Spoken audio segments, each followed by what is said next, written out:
ಈಗ ಜನ ಕೂಸಿದ್ದಂಗೆ ಅದು ಪ್ರೇಕ್ಷಕ ಪ್ರಭು ಅದೊಂದು ಕೂಸಿದ್ದಂಗೆ. ಹ್ಮ್.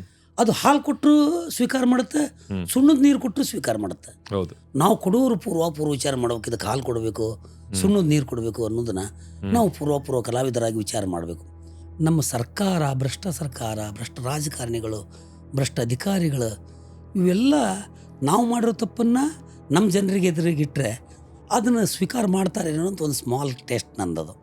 ಇವು ಎಲ್ಲ ಜಾತ್ರೆಗಳಲ್ಲಿ ನಾನು ನಾಟಕ ಆಡ್ಬೇಕಾದ್ರೆ ರಿಸರ್ವ್ ವ್ಯಾನ್ ನಿಲ್ಸ್ಕೊಂಡೇ ನಾಟಕ ಆಡಬೇಕಾಗಿತ್ತು ಕಂಟ್ರೋಲ್ಗೆ. ಈ ಸಮಾಜವನ್ನು ತಿದ್ದಕ್ಕೆ ನೀ ಯಾರಲೇ, ಬಸವಣ್ಣಂಥ ಬಸವಣ್ಣನವ್ರಿಗೆ ಬಿಟ್ಟಿಲ್ಲ ಜಗತ್ತು, ನಿನ್ನ ಬಿಡುತ್ತೆ. ನನಗೆಲ್ಲ ಆಗ್ಯಾವ. ಈಗ ಹರಿಶ್ಚಂದ್ರ ನಾಟಕ ನೋಡಿ ಹರಿಶ್ಚಂದ್ರ ಆಗೋದು ಬೇಡ, ಅದರಲ್ಲಿರೋ ಒಂದು ಯಾವುದೋ ಒಂದು ಗುಣನ ಆಯ್ಕೆ ಮಾಡ್ಕೋಬೇಕಂತಂಗೆ ನನ್ನ ಕಲಿಯುವ ಕುಡ್ಕ ನಾಟಕ ನೋಡಿದ್ರೆ ಕುಡಿಲೇಬೇಕಂತಿಲ್ಲ.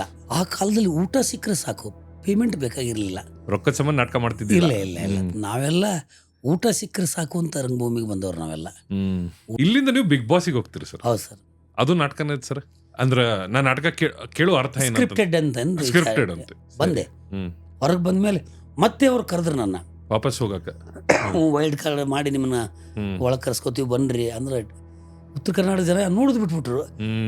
ನಾವು ಹೊರಗೆ ಬಂದಿಂದ ಅವ್ರಿಗೆ ಸ್ವಲ್ಪ ಮತ್ತು ಇದು TRP ಪ್ರಾಬ್ಲಮ್ ಆಗಿರ್ಬೋದು ಅಂತ ನನ್ನ ಮತ್ತೆ ಬರ್ರಿ ನಿಮ್ಗೆ ನೀವು ರನ್ನರ್ ಅಪ್ ಮಾಡ್ತೀವಿ ಹಿಂಗೆಲ್ಲ ಅಂದ್ರೆ ನಾವು ಹಂಗೆ ತಿಳ್ಕೊ. ಮತ್ತು ಇವ್ರು ಯಾರೂ ನಿಮಗೊಂದು ಇದಕ್ಕೂ ಏನೂ ಸಂಬಂಧ ಇಲ್ಲ ಹಿಂಗೆ ಹೇಳಿದ್ರು ಅವ್ರು.